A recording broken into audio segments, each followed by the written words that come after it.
You can. Okay. Why am I doing it? Because Yeah. everybody else does it, and I don't want you to be one of those students that is uncomfortable when you see it. But yeah, you notice when I wrote it, I think I said why approaches to, right? Yeah. Yeah. So Okay. okay. And what's going to happen? We'll take a look at some graphs tomorrow, um, but you'll see this graph has a horizontal asymptote. All right.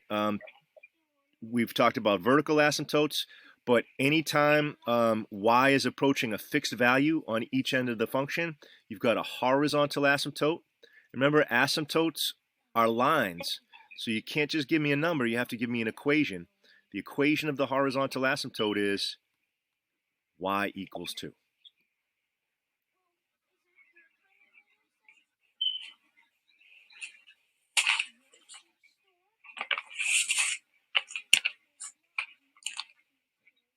Wait, can you repeat why is 2? Yes. The reason for y being 2? Yep. So when x gets really, really big, right? Let's imagine x being a million, right? This this 4x, this negative 4x and negative 6 is so small in comparison to 2x squared that it's insignificant. And this negative 9 is insignificant. Really, the numerator, so the lead term, top and bottom, really tells you what the function is going to approach when x gets really large. When x gets really, really large, this function is going to get closer and closer to 2x squared over 1x squared. So you think of x being a million, this is going to be 2 times a million squared divided by a million squared, and that's going to roughly have a value of 2. It's not going to exactly be 2 because, this negative 4x minus 6 and this negative 9 do make a small difference, but it's such a small difference that the value gets closer and closer to 2. And the bigger x gets, the more insignificant the negative 4x and the negative 6 and the negative 9 become. Mr. Tapia and Mr. Kaplan, do either of you have a good way to answer this question as long as I have your talents here in the room? Could you tell me the question again? But I have another question. But what question are you referring to? She was wondering. Jocelyn was wondering why does the y value approach 2? Well, just for the reason that you said. I mean, for very large values of x, only the x squared terms matter. And so you can just sort of think of covering up everything else. And then the x squareds cancel, and then we've got f of x equals 2 for very large x. My concern right now is that I'm graphing this, and I see it approaching 2 as it goes positive, but I don't see it for negative, but I've got to do a little more work on my graph. Yeah, it should definitely have. Mr. Tapia, you have anything to add? Yeah, the only other thing I would add is sometimes it's helpful to just, you started using numbers, and just explain that out a little bit more, like if you said you plug in a million, and so that denominator, when you square it, is what, a trillion minus 9? Right. So, it's that number, 99999999999, and at the end there's a 1, and it's just so close to a trillion that we would approximate it. So, yeah, I explained it the same way, but maybe sometimes if you feel like you have this time, write out the number a little bit, just once. Yeah, we looked at a table of values. We had a little PowerPoint, but but we didn't look at it as a breakdown of numerator versus denominator. We just looked at table of values. All right, is that a little bit helpful, Jocelyn? Yeah, it was. Thank you. Yeah, basically the rule is when the numerator and the denominator have the same degree, you want to just look at the lead coefficients. All right, so let's do this before we review the old stuff. Let's continue on with the new stuff. Let's do next function here. All right, how about f of x equals x squared minus 6x minus 7 over x plus 2, I guess it was. Okay. Let's see who's got a photographic memory. What happens when the degree of the numerator is greater? What happens on each end?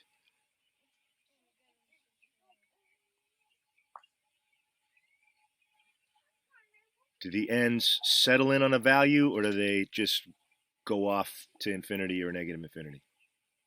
Wait, can you repeat? You said numerator? Yeah, when the numerator has the higher degree than the denominator, what happens on each end? Especially you guys that took a picture of the slide. Then the ends approach infinity or negative infinity? Exactly. All right. The ends approach infinity or negative infinity, which means we don't have a horizontal asymptote. These ends are not going to level off. They're either going to shoot up to the sky or shoot down to the middle of the earth. All right. And the way we're going to decide what happens on each end, what happens on the left end and what happens on the right end is we're going to look at the lead term, top and bottom. The lead term on top is x squared. The lead term on the bottom is x. So what would x squared over x reduce to? X. So when I plug a negative infinity into this expression for x, what would I get? I'd get negative infinity. I mean, we can't really plug in infinity, but if I plug in a very, very negative number, I get a very, very negative number. And if I plug in a value approaching positive infinity, what am I going to get? I'm going to get positive infinity. Making sense so far?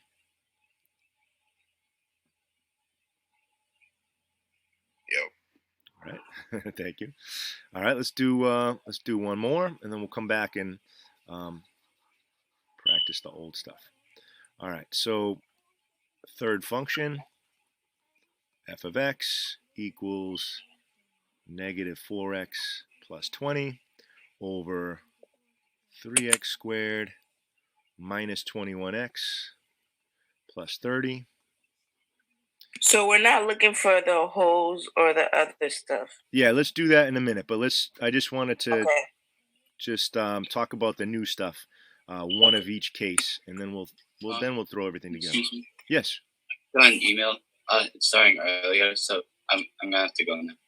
Okay, I'm recording this, so I'll post it on Google Classroom. If I hope some of you guys noticed, I put a little recording of the open board on the Google Classroom, so anybody that does have to leave early can try to figure out where you left off and look at what you missed in class. All right. It'll show anything that's on this open board software and records my voice, but that's all you'll see. All right, have a good day. All right, so what happens on both ends on this function? Both ends go to what? approach to zero. Good. They approach 0. And when both ends do the same thing, you don't need to write a separate statement for the left end and for the right end. You can just say, as x approaches either positive or negative infinity, y approaches 0. And anytime y is homing in on a particular number, as x gets really large in size, you've got a horizontal asymptote. And in this case, y equals 0 is your horizontal asymptote. All right, your graph is going to get closer and closer and closer to the x-axis. These will always match up. All right, and the reason is, if you just focus on the lead term over the lead term, this would reduce to negative 4/3 over x, or negative 4 over 3x, depending on how you want to look at it. And when x gets really, really big, when the bottom of a fraction gets really, really big, the value of the fraction approaches 0.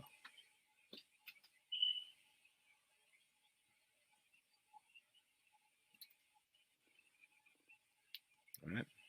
This is some heavy stuff, but having these ideas on vertical asymptotes and horizontal asymptotes, and some of the notation will help you out, especially in the beginning of the year with calculus when you talk about limits and you're looking at rational functions. You're going to understand a lot better what you're looking at and talking about.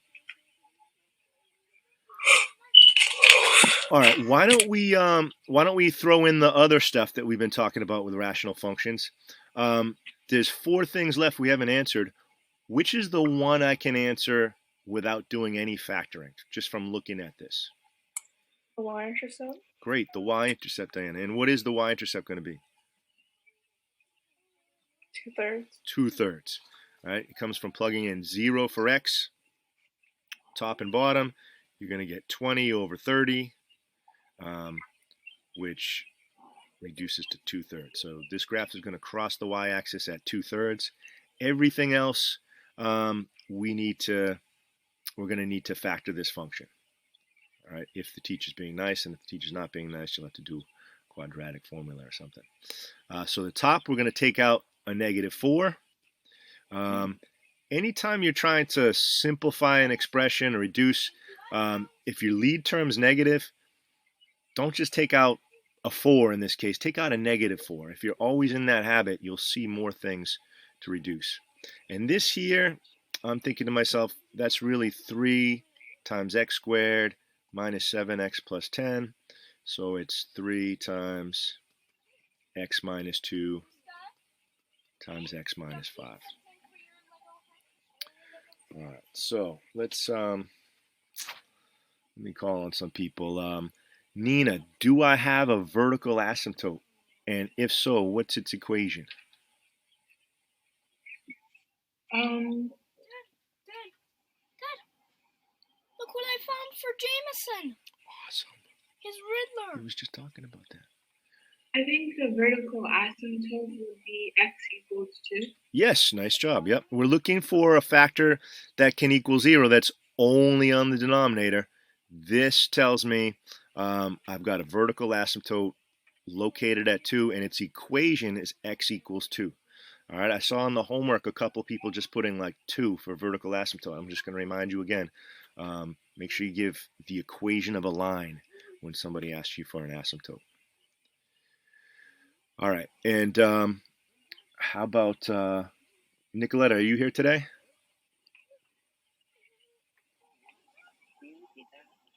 Oh yeah, so I was just wondering if you're here today. I see you because I don't have my screen with everybody on here. I didn't finish my attendance yet. So yeah, Nicoletta, where's my hole located at? At x equals 5. And how am I going to find the y value?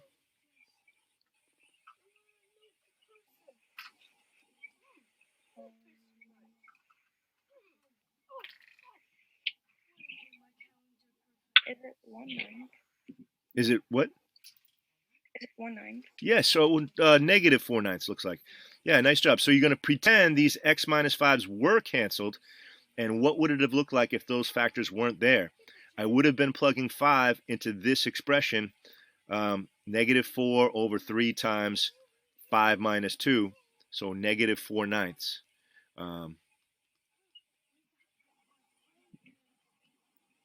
Is the y coordinate in my hole. And now, do I have any x-intercepts or zeros? Does this function have any zeros? Anybody? No. Nope, because there's no way the numerator alone can equal 0. +5 makes the numerator 0, but it also makes the whole fraction undefined. So this function has no zeros. All right. Anybody need a minute before I do another one? All right, we're going to finish up the other 2, and then I'm going to put you guys in some breakout rooms and have you work on this stuff, see if we can get more comfortable with this stuff today. All right, so the second example we were looking at here was y equals x squared minus 6x minus 7 over x plus 2. And we said the numerator has the higher degree, so we don't have a horizontal asymptote, and we said as x approaches negative infinity, so does y, and as x approaches positive infinity, so does y. But let's go ahead and factor this. Can anybody give me the factoring for the numerator?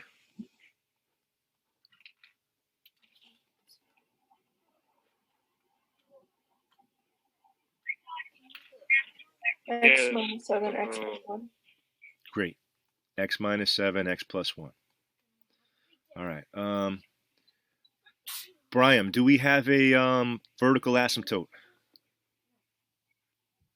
-2. Good. At -2, and make sure we say x equals -2 is our vertical asymptote. Good. Cameron, are you here today?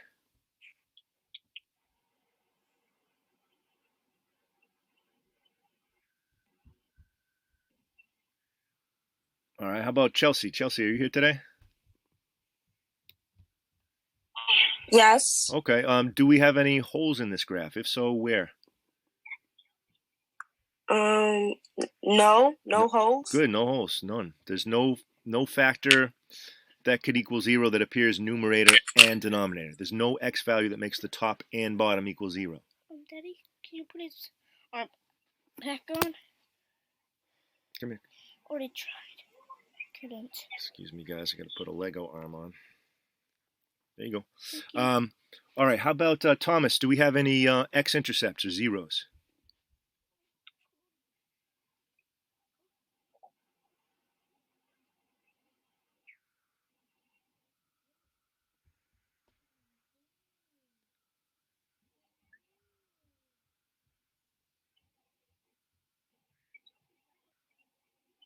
All right. How about Jay? Do you want to help him out? I'm not sure. I thought he was here. Jay, do you want to help him out? Do we have any zeros? Would they be -2? -2 No, or +1? Oh, -1 and +7. there we go. Yep. -1 and +7. Remember, for zeros, a fraction can equal 0 if the numerator is 0 and not the denominator. So I don't want to take values that make the denominator 0, only values that make the numerator alone equal 0. And we can answer the y-intercept without having factored this. How about Ramon? What's our y-intercept? -7/2. -7/2. And Mr. Toppy, are you still in the room? I am. Yep. Just out of curiosity, I know some teachers do and some teachers don't. Do you require, when you ask for a y-intercept, do you require 0, -7/2? No, I'll accept that. I think I'd probably prefer y equals -7/2. I don't love just sort of bald numbers, but the way I always thought of it is, if you're being asked what the y-intercept is, you're being asked where does the function cross the y-axis. So to me, it was kind of like in the question, but I know everybody's different. Just kind of. No, that's fair. I probably wouldn't take points off. I would just state my preference. Survey in the room. Okay.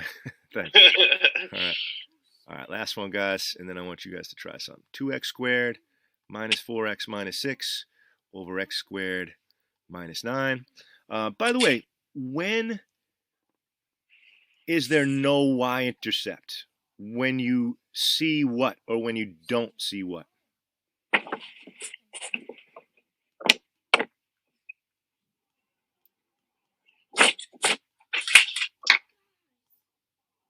Could you repeat that? Yeah. What can I, if I'm looking at a rational function, how can I tell just from looking at it, if it's in expanded form like this, that it has no y-intercept?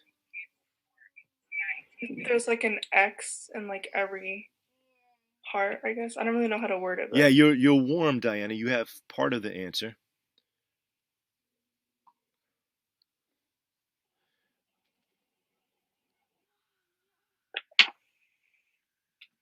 I mean, you would be correct if every term has an X in it, top and bottom. What's that?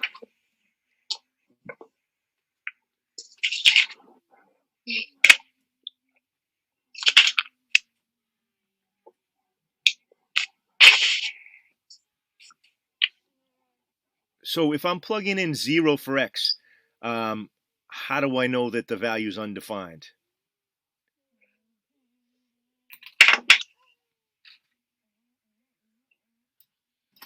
Wait, can you repeat that again? Yeah, so when you plug in 0 for x into a fraction, what guarantees that the answer is undefined?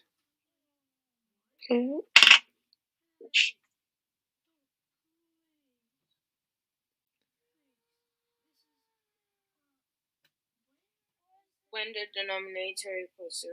Yeah, when the denominator is 0, right? And if you look at this one, I know when I plug in 0 for x, I get -6 on top and -9 on the bottom, just by looking at it, because everything with an x goes away. So if the denominator has no constant term, if the denominator had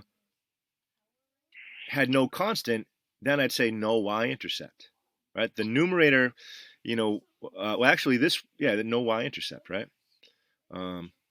So anytime the denominator has no constant term, your rational function cannot touch the y-axis.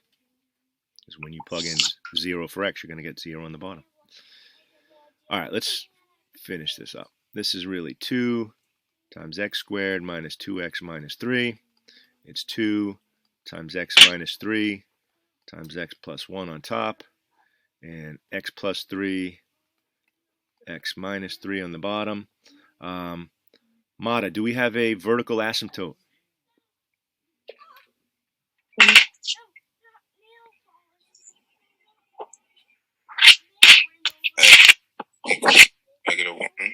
-1.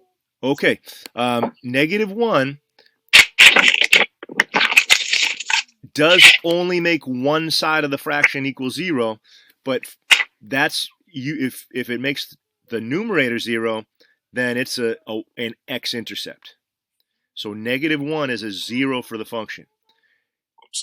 Well, hey, this is why we're doing this. A vertical asymptote is a value that occurs at a value that only makes the denominator 0. What's the value of x that only makes the denominator 0? Oh, well, x minus 3. I mean, x equals -3. Right, x equals -3. And that's how you want to write the answer. You want to write x equals -3. That's the equation of your vertical asymptote. All right, and then I do have a hole.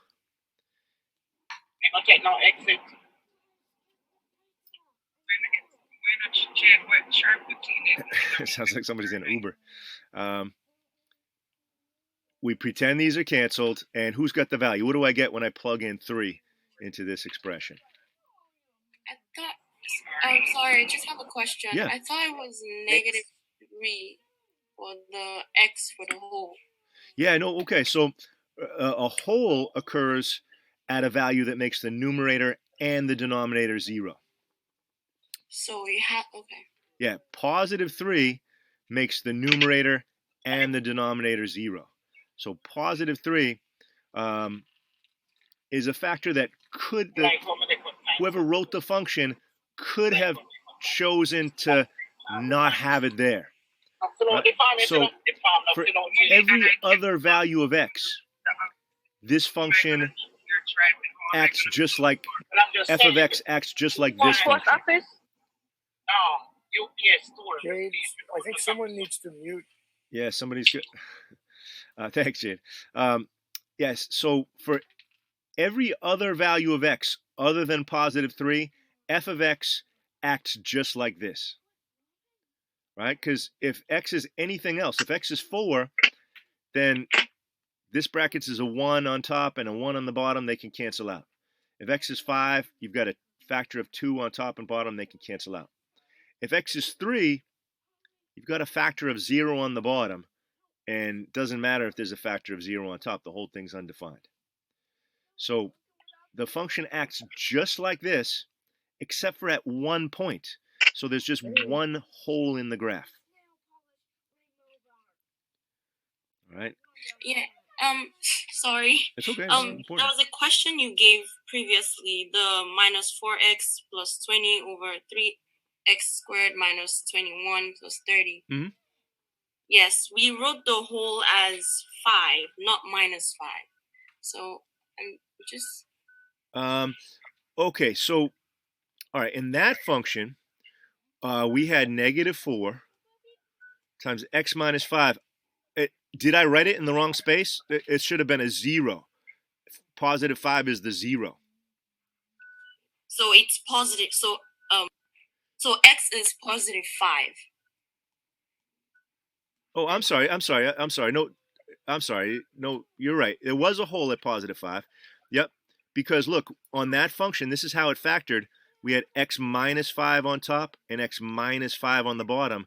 So your hole was at 5 comma something. Okay. Okay? Okay. Yeah, these are important questions. Yeah, I think he did write the y value. What was it? 4/9 or -4/9? I did write the y value. Yeah, thanks. Okay. Yeah, I've been asking them to write the y values for the holes just because That's a good idea. I believe in them. They can do it. And let's finish this one up. This hole occurs at 3 comma what? 4/3. 4/3. Good. When I plug 3 in to this expression, I get 2 times 4 on top, 3 plus 3 on the bottom, 8/6, 4/3.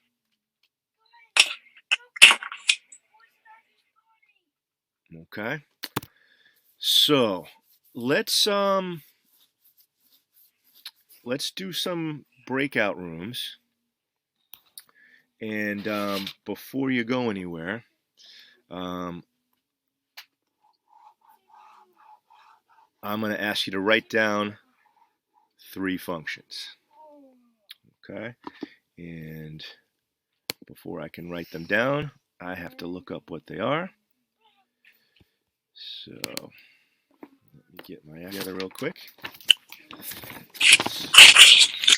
Here they are. Okay.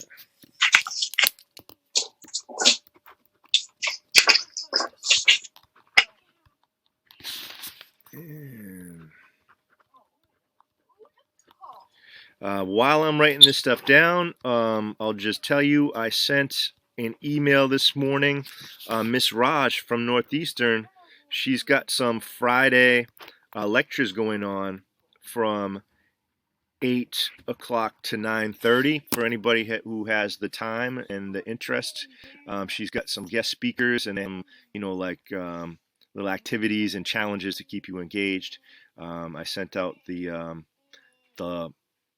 there's a little attachment in the email that describes who's going to be there and what they're going to cover. So you're welcome to just drop in any of the next 4 Fridays starting 2 days from now if you're interested. They look pretty cool. I'm going to try to drop in on a couple of them myself.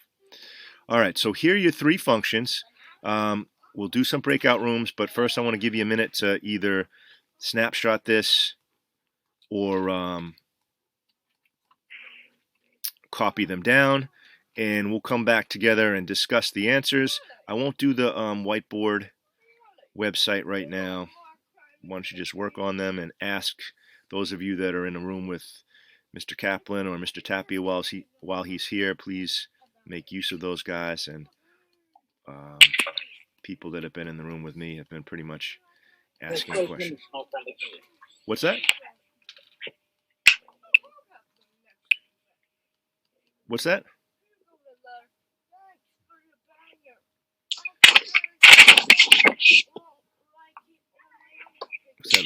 Was that Mr. Montero? Okay. Can you guys read my writing? I was talking while I was writing, and that tends to be a bad recipe. Can people read these okay? All right, I'm going to give you a minute to finish copying them down. Actually, why don't I do the breakout rooms now, and you can have a minute to finish copying them down. Our birth certificate? When we do the copy at the back of the birth certificate, Shay? Carry go gear, quick, carry go gear. All right. With the bag. So let's... Somebody needs to mute, Jade. We just want to know the But I want copy of birth certificate. Yeah, but they need the back of the birth certificate. Somebody needs to mute. Yeah. I think so. But then this in the back. Carry still, they say they want the back of the birth certificate. They want the Breakout back rooms. of the birth certificate, the lining there. They tell them they want the back. Yeah, is that you, Jade? It's your microphone's very, very good. Okay. Hey, Mr. Tapia, how long are you going to be here for? Quiet. I can hang out for a few more minutes. All right, you got 10 minutes or less? Sure. Yeah, 10 is good. All right, so I why can don't do it. why don't I put you into one of these breakout rooms? I'll make use of you. So let me Sounds see. good. Thank you. So let's see. All right, Mr. Tapia is going to be in breakout room 3. Mr. Kaplan's going to be in breakout room 2, and I will join breakout room 1.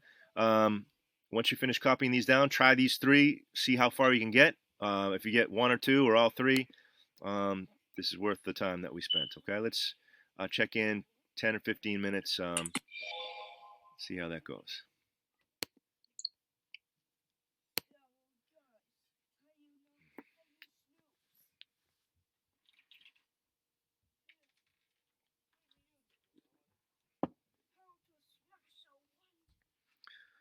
All right, guys. So if you want to ask anything, you want to check am I factoring it correctly?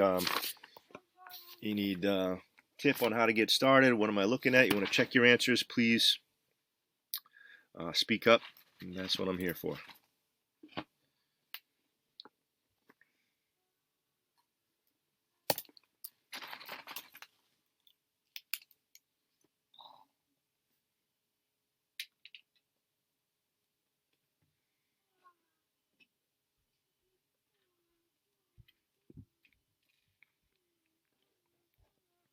Mister, Yes. can you help me a little bit with the factor because I'm struggling with that. Yes. So,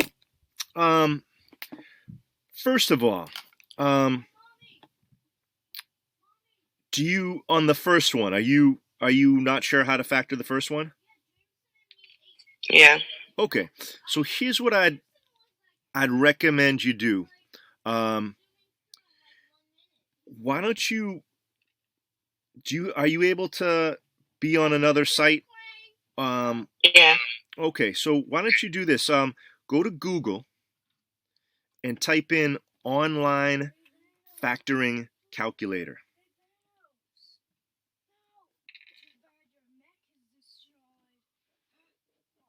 And I'll bet the first thing that comes up is something called Math Papa. Is that correct?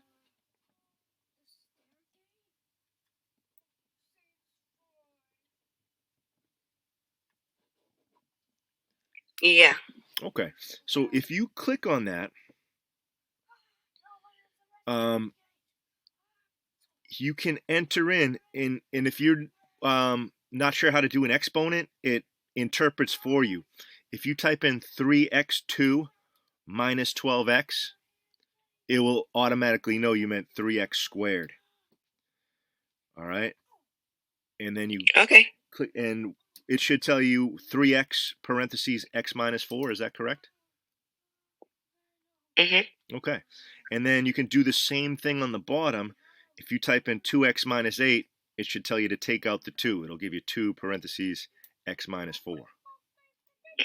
Okay.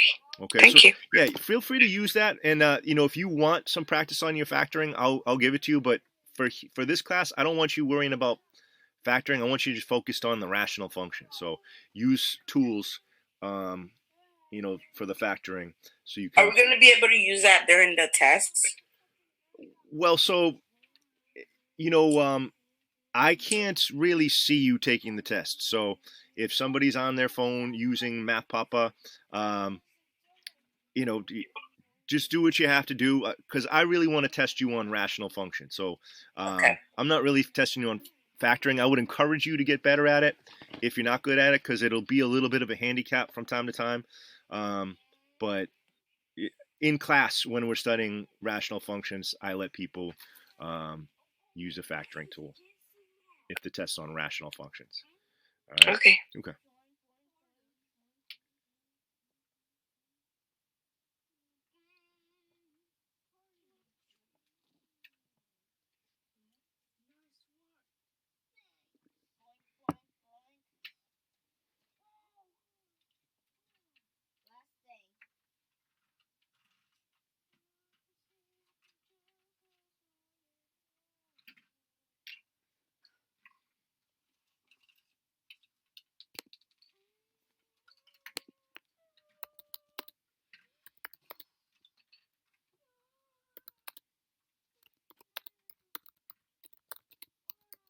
Will 0 be the y-intercept? Yes, good call. Nice job.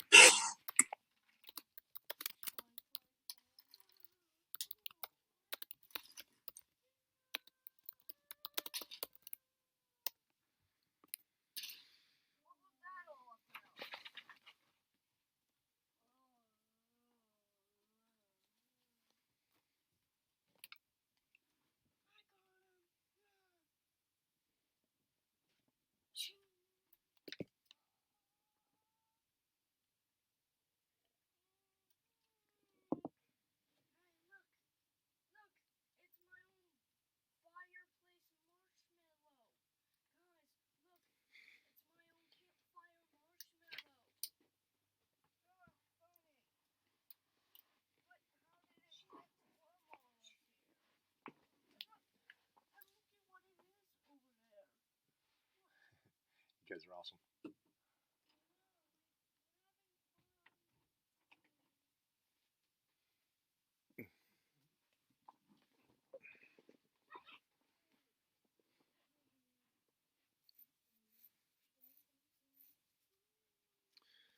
While you guys are working on that, I'm going to see if I can.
You guys doing okay? Yeah. Okay. Yeah. Is the horizontal will be 3 divided by 2 or? Okay, so you're looking at the right things if they had the same degree. But because the top is x squared and the bottom's only x to the first, that's the one that has no horizontal asymptote. Oh, okay. Okay. The one where they're the same degree, that's the one where you look at the lead coefficients.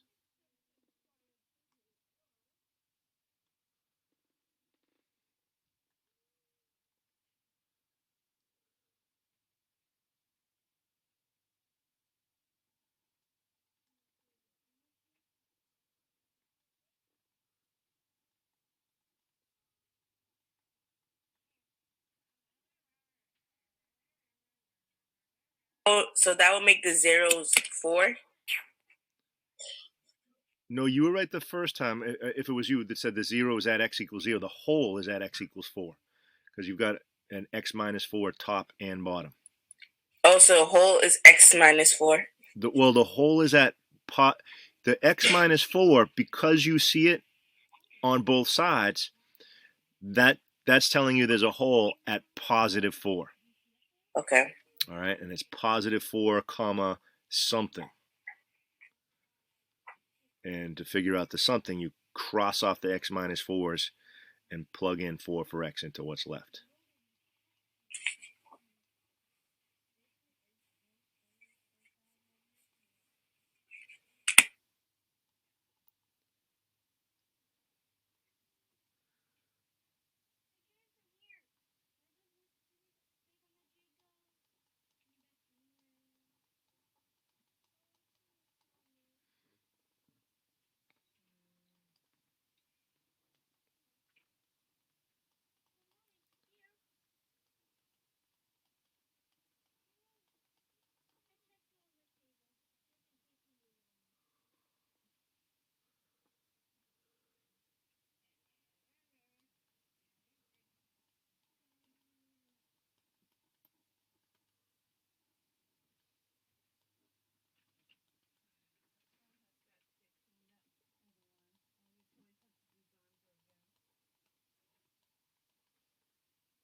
an accurate attendance today.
Mr. Shan.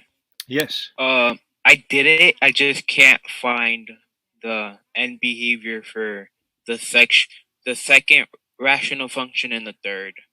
Okay. Still having a little trouble on that. All right. Oh, you're muted. Oh, thanks. Yeah. So the second one, you're looking at the lead coefficient, top Yeah. and bottom, and then the bottom one, the third one, because the denominator has the higher degree, you're approaching 0. I see. Okay. All right. Yeah. Let's go back and we'll talk about them all and we'll do this again tomorrow.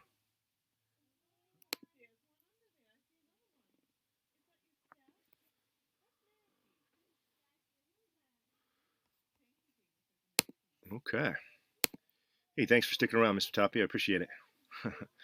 And No I know it was a problem. little longer than 10 minutes, but All right. judging from where my kids were at, they needed an extra time. Awesome. All right, guys, let's. I'm going to share my screen with you, and it looks like everybody's come on back except for Alani and Nina. I think, Mr. Sheen, I think I'm going to go check out Mr. G's classroom for a little bit. Yeah, I figured you were headed out. I appreciate it. Nice to see you. Have a great day. All right, you too. Take it easy. All right, you too. All right, guys. So let's take a look at the answers to these real quick. So I have the 3 original functions in blue, and the factored forms are in red. And I've had this discussion with a couple of people, but for anybody else that was holding this in, if factoring is not something you're comfortable with, I would encourage you to get better at it, and I can suggest a couple of online things you can try. But in the meantime, if you Google online factoring calculator, usually the first thing that comes up is something called MathPapa. And if you want to factor something like this here, 7x squared plus 28x, you can just type in 7x2 plus 28x, and it knows that you meant 7x squared, and it just factors it for you. I want you to be focusing on rational functions, not factoring. If you're able to factor, go ahead and do it. You should keep up the practice. But I'd rather, if they're both the challenge for you, I'd rather you worry about the challenge of rational functions than the challenge of factoring right now. Could I just add something? Yes. If just by chance someone has a TI Inspire CX, at least the CAS version, that calculator can do factoring. Yes. I mean, it's possible that someone has one from someone else in the family in college or something. Yes, those are nice. They'll solve equations for you too. All right, guys. So looking at the blue versions, the original versions, we can answer horizontal asymptote, y-intercept, and end behavior. So let's start with that stuff. All right. Higher degree on top on number 1 than the bottom. No horizontal asymptote. Number 2, same degree top and bottom. I look at the lead coefficients. Y equals 7/5. Number 3, higher degree on the bottom. We're going to approach 0. All right. End behavior. All right. I know y is going to go to infinity or negative infinity on each end if there's no horizontal asymptote. This is weird. Just like on the blackboard, my writing's worse on the bottom of the board. So I look at the lead term over the lead term, and I reduce. That reduces to 3x over 2. And basically, if I plug in a number, a very low negative number into 3x over 2, I get a very low negative number. If I try to plug in something close to negative infinity, I'm going to get something close to negative infinity. And 3/2 of positive infinity, in a weird way, it would be infinity. All right. When you have a horizontal asymptote, you can just get away with writing one statement: as x approaches positive or negative infinity. In other words, on both ends of the graph, y approaches 7/5. And same thing on this one. I have a horizontal asymptote. So on both ends, as x approaches positive or negative infinity, y approaches that value. Let me know if I'm going too fast. All right. Y-intercept. I'm looking at the original version. When I plug in 0 for x, I get 0 over negative 8. My function goes through the origin, 0, 0. When I look at the second one, 28 over 50. 28 over negative 50. If you guys are faster, you get 2 points out of me. Negative 14 over 25 if we reduce it. It comes out nice as a decimal too. So decimals are always okay if you haven't rounded them off. All right. But if you're going to round off the decimal, you're better off sticking with the fraction if somebody's looking for accuracy. And then this third one, my y-intercept is 5 over 2. All right. Again, you're looking at the constant terms, top and bottom, when you're plugging in 0 for x. We doing okay so far? It's really important. Yes. Okay.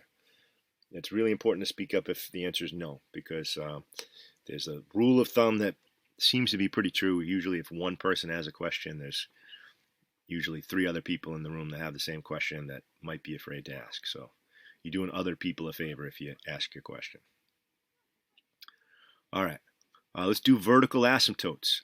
I need to see something that's only on the denominator and while looking at the factored form. And while 2 is only on the denominator, 2 can't equal 0. So that means I don't have a vertical asymptote.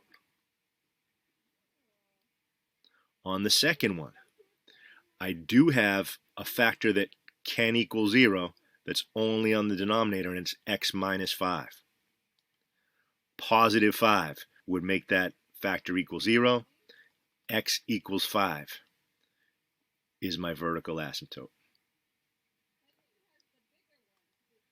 The third one, I've got 2 factors that can equal 0 that are only on the denominator, so that means I have 2 vertical asymptotes. X equals 2 and x equals 1.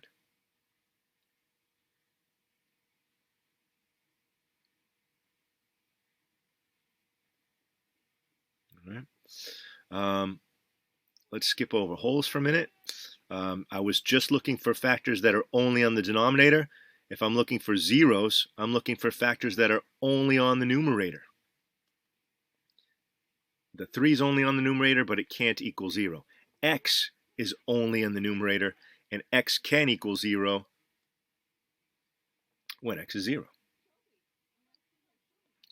The second one, there's no factor that's only on the numerator. X plus 2 appears twice in the numerator, but it's also in the denominator. I don't have any x-intercept. And the third one, x plus 5 can equal 0, and it's only a factor of the numerator, so negative 5 is an x-intercept, or a 0 of this function.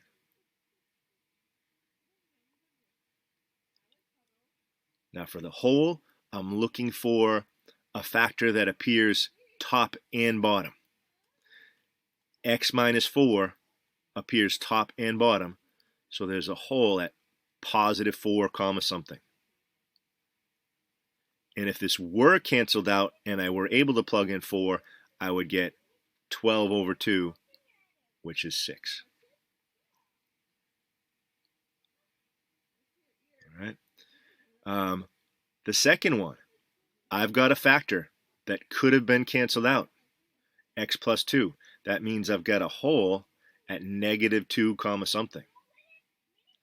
And when I plug in negative 2 for x, I'm going to get 7 times 0 on top, and I'm going to get negative 25 on the bottom, but 0 divided by negative 25 is 0.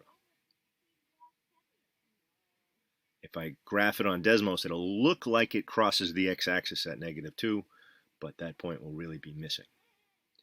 And number 3, there is no hole in the graph. There's no factor that appears numerator and denominator, so I don't have a hole in the graph. Before we get back to some trig, does anybody have any questions on this stuff? Yeah. Okay. For the second one, you said the 0 was none. Why was that? That was my question. That was your question too, Mata? Yeah.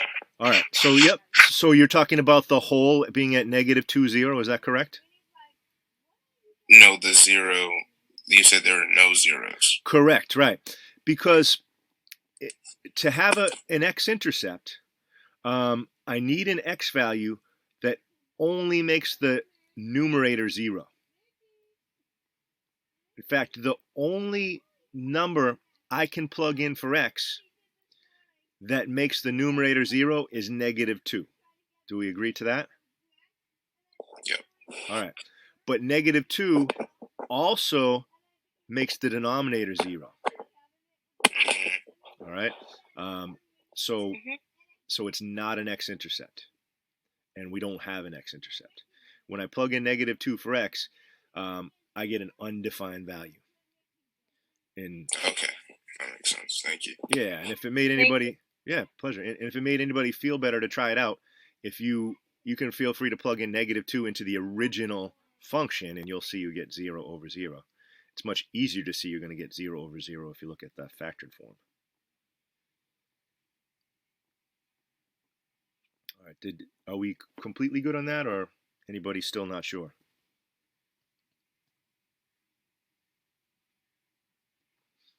All right. Well, let's get into some trig. Let's get back to some trig, and let's get back to what we were talking about yesterday, and let's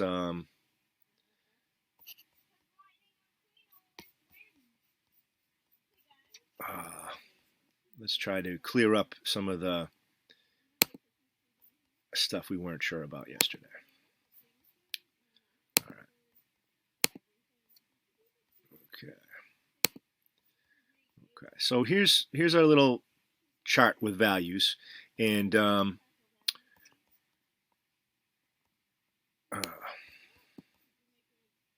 going to move this over to the side here. My pen is working.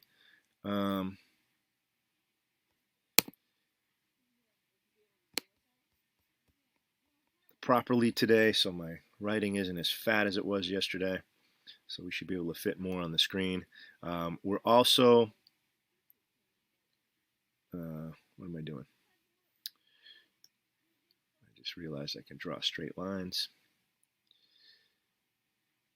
with the straight line tool.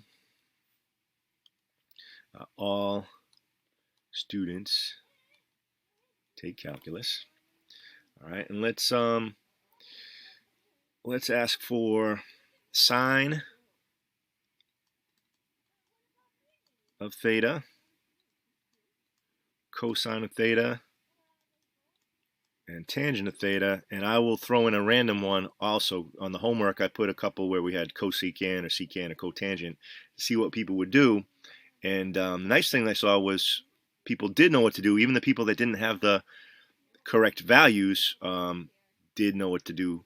Just flip over the sine or flip over the cosine or flip over the tangent. So that was good to see. So let's take a couple of angles, and why don't we take a few from yesterday. Let's start off in radians, and then we'll get into some degrees. All right, so let's say theta equals 11 pi over 6. I'm going to do 2 examples and then give you guys a couple of examples. All right. And by the way, if I was thinking in degrees, remember this is equivalent to 30 degrees. This is equivalent to 45 degrees. And pi over 3 is equivalent to 60 degrees. All right. First thing, I really need to do 2 things. I need to figure out my reference angle in my quadrant. Here's 0. I'm rotating in this direction.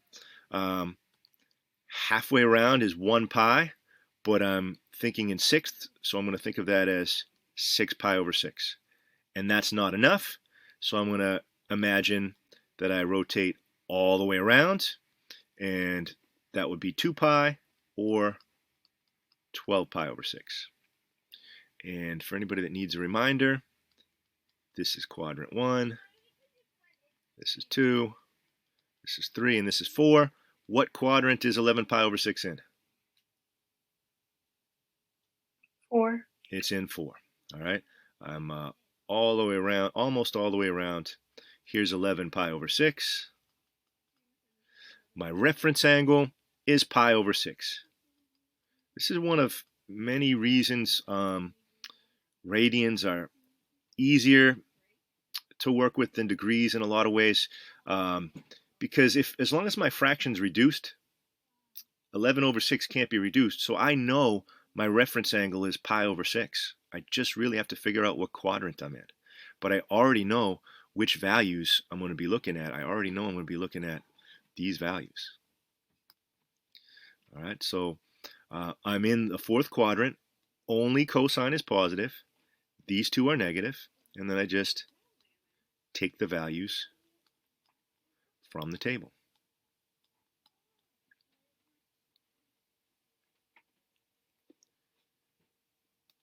And if I asked you for the secant of theta, which one of these values would I flip over?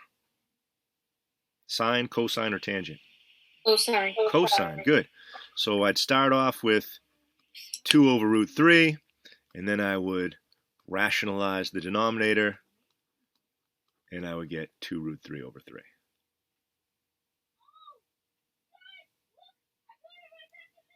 All right, let's do another one. How about theta equals negative 5 pi over 4. All right, the nice thing is I already know I'm looking at these values. Right? Matter of fact, I can already just put down a root 2 over 2, a root 2 over 2, and a 1. I just need to figure out what quadrant I'm in so I know which ones are positive and which ones are negative. All right, so here's 0. I'm rotating in this direction. Halfway around would be pi radians, but I'm thinking of fourths. It would be negative pi radians, so I'm thinking of negative 4 pi over 4. That's not enough, so I'm going to imagine going all the way around. That would be negative 2 pi, which is negative 8 pi over 4. Where is negative 5 pi over 4 going to be? Is it going to be in quadrant 2 or quadrant 1? 2. 2. It's much closer to 4. Negative 5 is closer to negative 4 than it is to negative 8. So I'm in quadrant 2, and that tells me, oh, I'm here with the S. So only sine is positive, cosine and tangent are negative. But you can see the reference angle is much easier. What's the distance from negative 5 pi over 4 to negative 4 pi over 4? It's 1 pi over 4.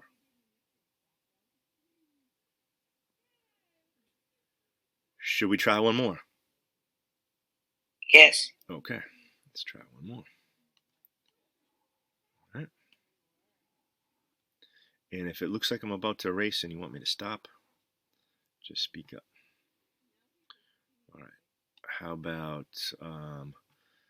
let's go more than once around the circle. Let's go, how about negative 8 pi over 3.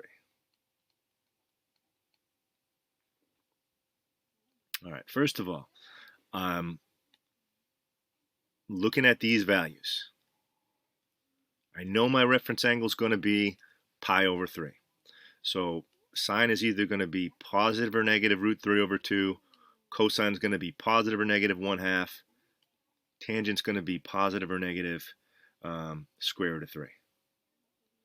So let's just figure out where we're at. Here's 0. I'm rotating in this direction. Halfway around the circle would be negative 1 pi, but I'm thinking of that in thirds. All the way around the circle would be negative 6 pi over 3, or negative 2 pi. Yeah, I'm more than once around the circle, so why don't I add 6 pi over 3 and use a coterminal angle. All right, and I'm going to cross off the equals because I just But anyways, my original angle was negative 8 pi over 3, but I'm thinking of it as negative 2 pi over 3. What quadrant am I in? 1, 2, 3, or 4? 3. Good, I'm in quadrant 3. Good. Because if I'm thinking of it as negative 2 pi over 3, I haven't quite made it to negative 3 pi over 3. I'm closer to negative 3 than I am to 0. So here I am. Here's negative 2 pi over 3. And when you're making a sketch for yourself, you don't have to put this much detail on it. As long as you're locating the quadrant correctly, you're good. And so I'm in the third quadrant. Tangent is positive only. Everything else is negative. And if I asked you for the secant of this angle, what would the answer be?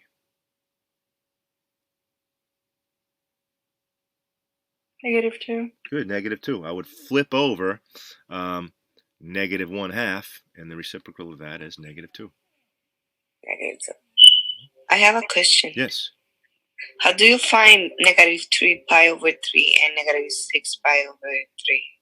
All right, it's a real important question, Alani. Let's all right. Let's answer that while we're working on another problem here. All right. So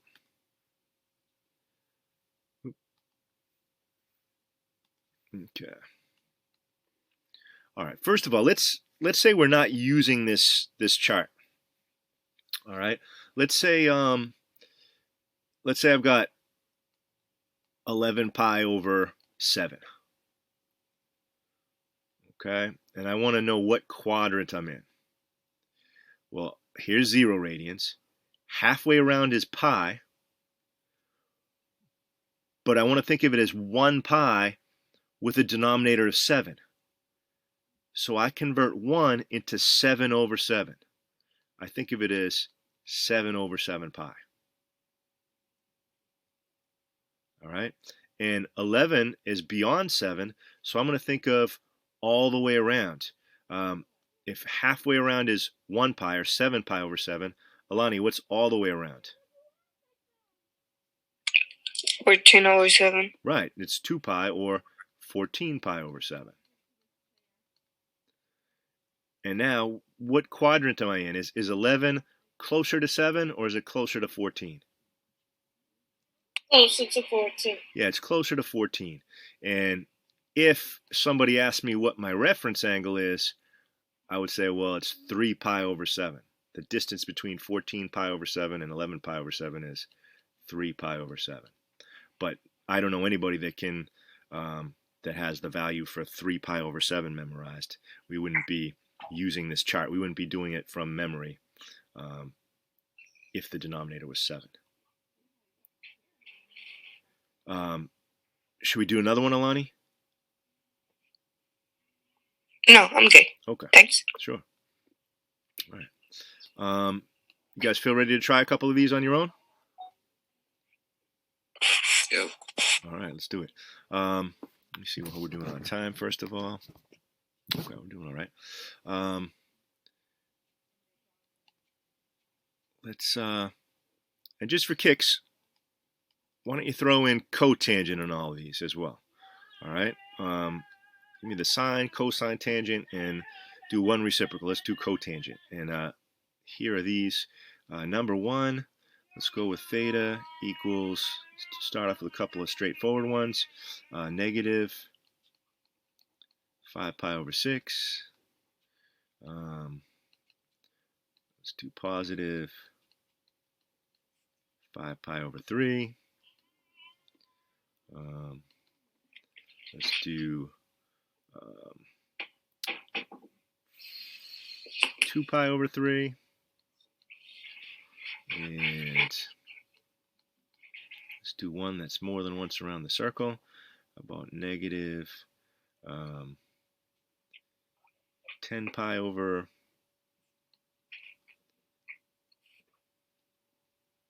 let's mix it up here, sorry. About negative 9 pi over 4. Siyempre, yaman ang kinday ko. What's that?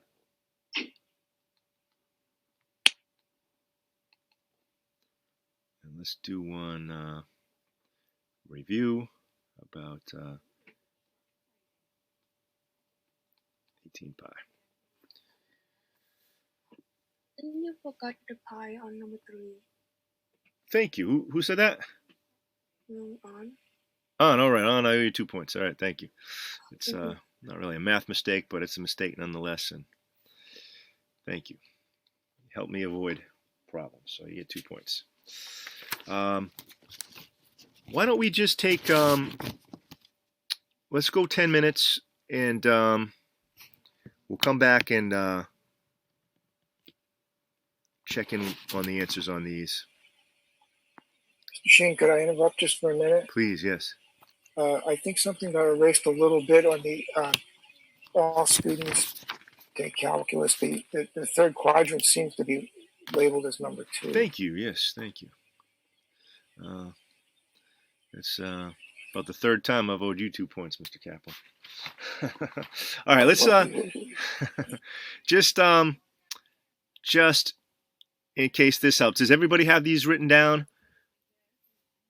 Or should I keep this screen up? You want to do breakout rooms or keep it right here? What do you guys want? Let's just stay here. All right, let's stay here. Let's go 10 minutes and then we'll check in. And speak up if you have any questions, okay?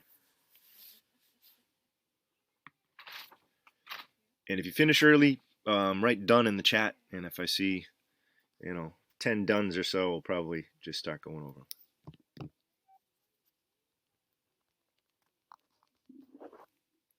And tonight's homework will be in the textbook.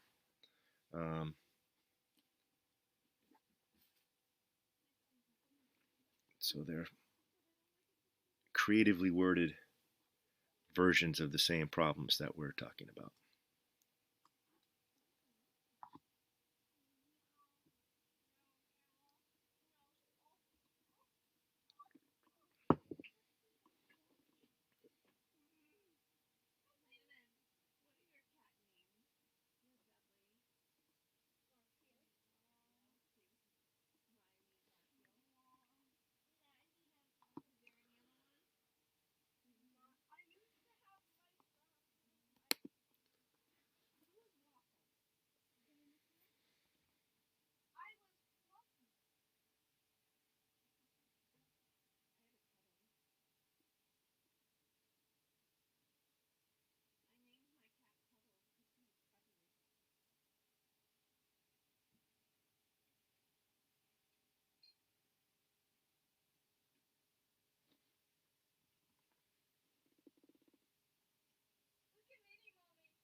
Another minute or so, we'll start going over these. We'll start going over them in a minute, guys.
All right. Hopefully, if you're not finished, you at least got 2 or 3 done. Let's start with number 1. All right, number 1, 0. I'm going in this direction. Half a rotation would be negative 1 pi. In other words, negative 6 pi over 6. So that means negative 5 pi over 6 is here. My reference angle is 1 pi over 6. All right. So I'm stealing these values.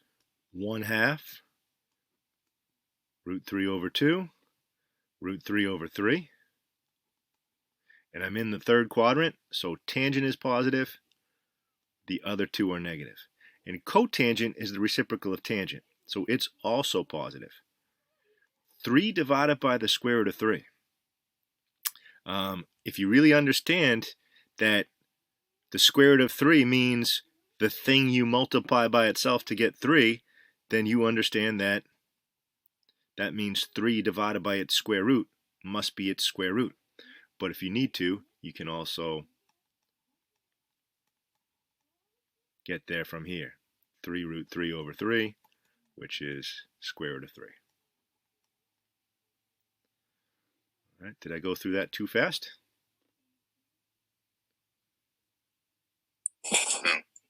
Okay. All right. Let's do number 2. 5 pi over 3. I feel like we might have already done this today. I'm not sure. Here's 0. Halfway around would be 3 pi over 3. All the way around would be 6 pi over 3. Again, this is the equivalent of 1 pi and 2 pi, just thinking in thirds. 5 pi over 3 is just short of 6 pi over 3. My reference angle is pi over 3. So I'm taking the values for pi over 3. Root 3 over 2. 1/2 root 3. Except only cosine is positive. These other 2 are negative. And the reciprocal of the square root of 3 would be root 3 over 3. And if tangent is negative, so is cotangent.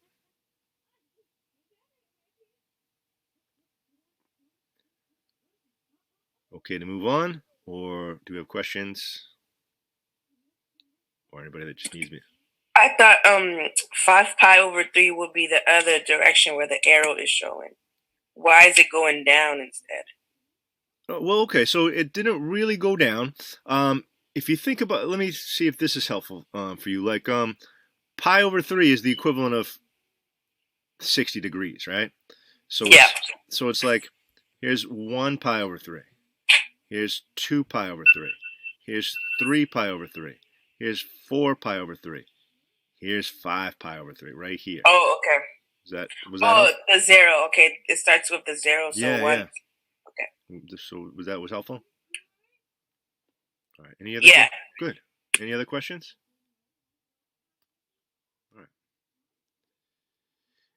And by the way, guys, especially with the rational functions and well, this trig is so vast, but trig 2, there's a lot of good math help on YouTube.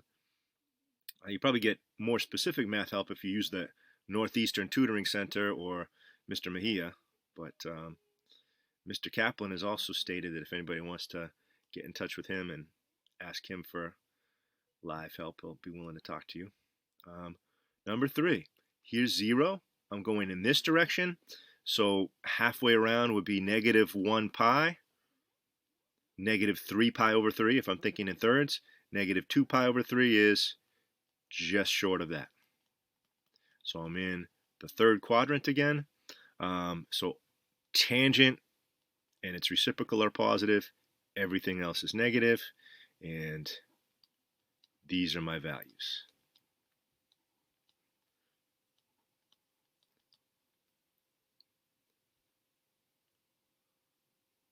All right, you see we really have the same numbers as in number 2, except different locations for the positives and negatives, because both of those angles share the same reference angle, and there's symmetry in the unit circle. Move on or hold up? Hold on. Yeah.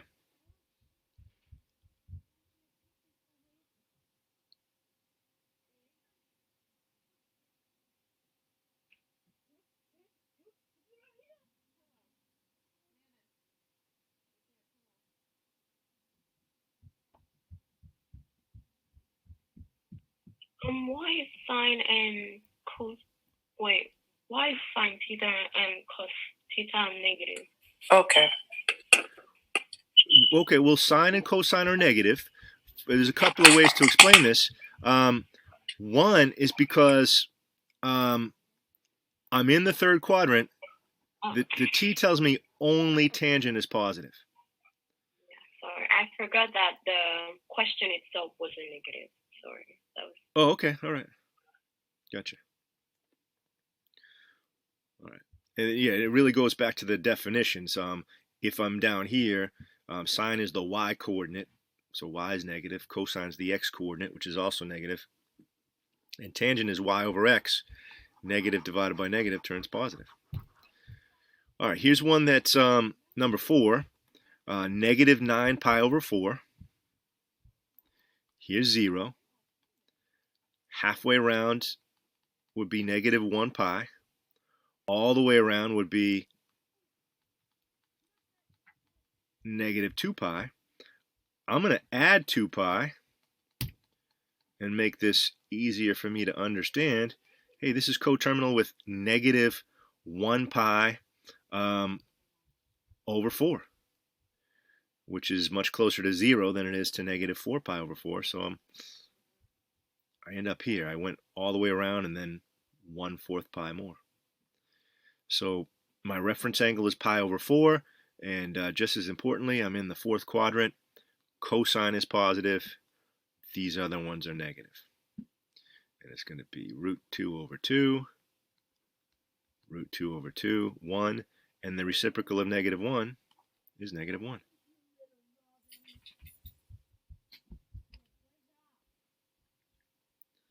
All right, and in radians, the things people expect you to be able to calculate without a calculator are angles where the denominator is 6, 4, or 3.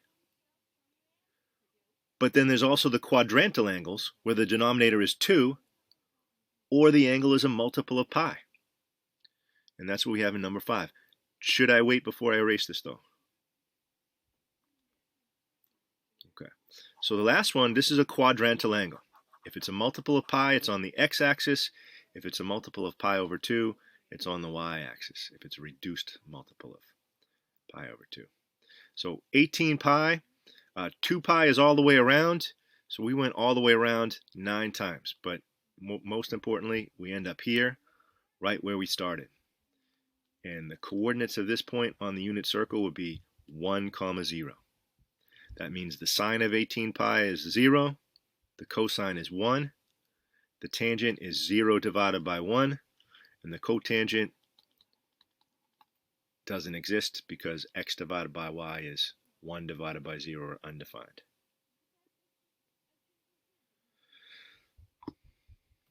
All right. If you're good for the day, we'll end class. If you'd like to stick around for questions, I have some time.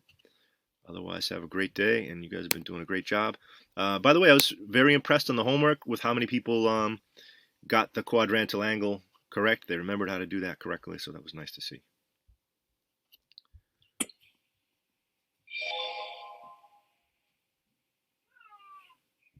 All right, bye. All right, have a great day. You too. Bye-bye. You too. See ya.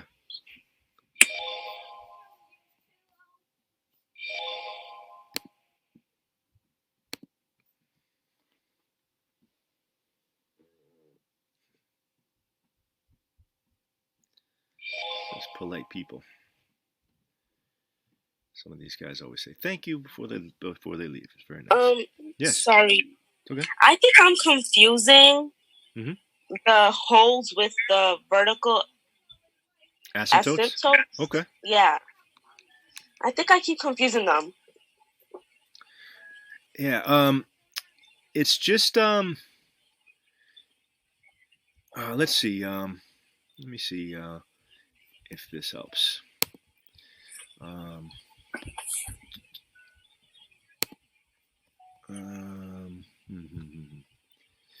right.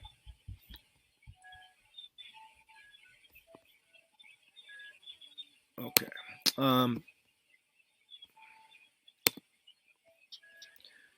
Okay. I'm going to share my desktop with you for a second. I'm going to go back to this PowerPoint from the other day. Hold on.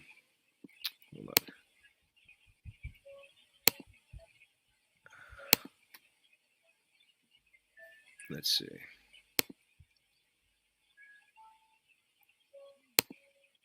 Hold on a second.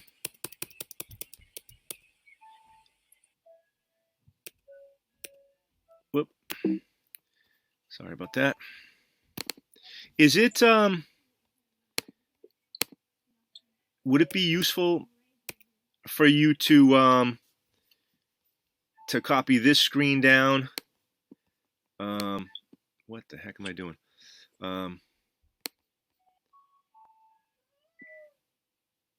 It's when the thing does cancel that you've got a hole, and when it doesn't cancel, you've got a vertical asymptote. Or is that not the issue? You've already got that copy It's down. when you have to solve for zero, like plug in the zero. Because I know when it cancels, after you factor, if it cancels, there's a hole. Okay, so you're good. But when for both of them, don't you have to set the factor to equal 0? Yes. Okay. So That's the part. All That's right. confusing. Okay. So can you see the white screen there? Yes. Okay. So let's say we've got one of each. All right. Let's say y equals x minus 4 times x plus 1 over x plus 1 times x minus 2. All right. The one that cancels, or could have been canceled, is the x plus 1, right? Yes. All right. So what makes x plus 1 equal 0? -1. Right. -1. So my hole is at x equals -1. And the coordinates... Oh, I get it. The vertical... I don't know how to say the Asymptote, other word. asymptote. It's for the denominator. Yes. Okay, thank you. Really was... I got it. Okay, well, that was easier than expected. So yeah, where would the vertical asymptote be, Chelsea? It would be it would be +2. That's X right. equals +2. That's right, because I'm thinking what makes x minus 2 equal 0? The answer would be +2. So what's going to happen on this graph, if here's like x equals 2, this graph is going to probably shoot up on this side and, shoot down on this side. All right, and actually we'll have a horizontal asymptote of y equals 1. From the looks of it. So you think you have it now, or would you like to? Yes, Try? I think I got it. All right, excellent. All right. Thank you. Pleasure, Chelsea. Have a great good day. I'll see you tomorrow. Bye, Great. everyone. Bye-bye. How you doing, Jade? A little better than yesterday on this stuff?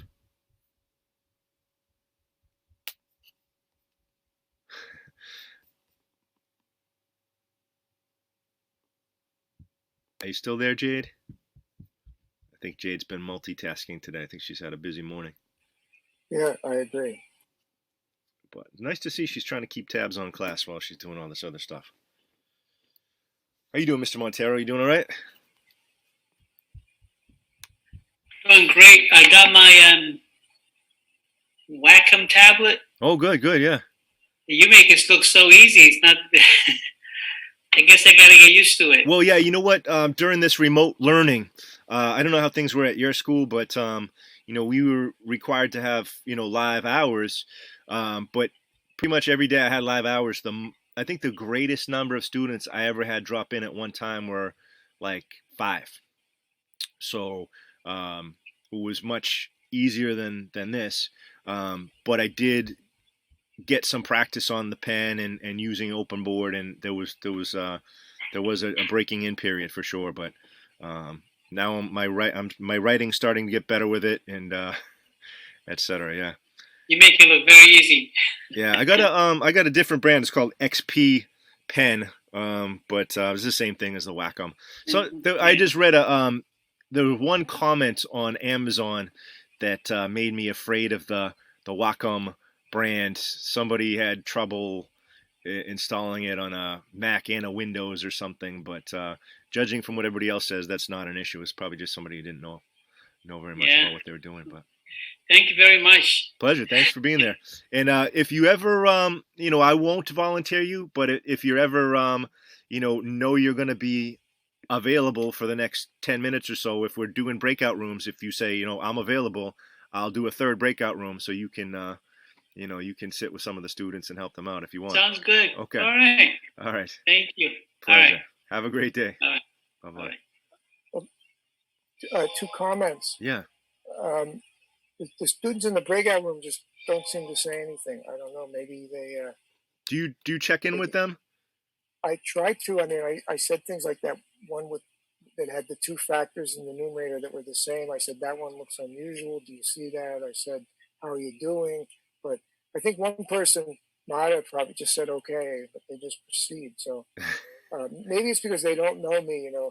I don't know. I'll just keep trying. Yeah. The other thing is, Jakina had a comment in the chat saying that she didn't get it at all. I saw that, yeah. So I just want to be sure. And then she left. Maybe she got it when you went over it, but you ought to keep in touch with her. Yeah, she's been letting me know. Okay. Her test was a little rough, but the nice thing is she hasn't dropped out, and okay. she's hanging on there. Okay. All right. I will see you tomorrow, and I guess tomorrow we have a meeting with Jerry also. Oh yeah, thanks for the reminder. Yes, 10:30. Time flies when you're having fun. Yeah, I'll tell you. It's 2 hours is a long time, though. It's good that you split it up between, the functions and the trig, because it's just a long time to be on one particular topic. It is, yeah, and I didn't mean to go that long on the rational functions, but we really needed it.